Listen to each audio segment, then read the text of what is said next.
আপনাকে মাথা খারাপ করে ফেলবে, আপনাকে বলবে হি হলো একটি সাবজেক্ট প্রোনাউন, হিম হলো অবজেক্ট প্রোনাউন, হিমসেলফ হলো একটি রিফ্লেক্সিভ প্রোনাউন, হিজ হলো পসেসিভ।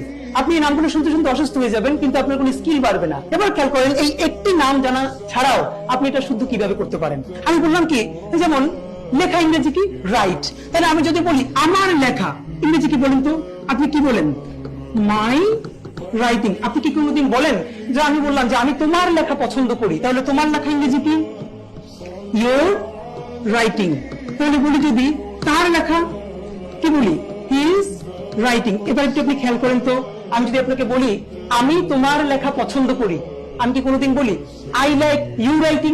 তাহলে আমার লেখা মাই রাইটিং, তোমার লেখা ইউর রাইটিং, তার লেখা হিজ রাইটিং। একইভাবে যদি বলি আমার যাওয়া মাই গোয়িং, তোমার যাওয়া ইউর গোয়িং, তার যাওয়া হিজ গোয়িং, তাহলে তার যাওয়া ইংরেজি কি? এই যে he is going, he is living.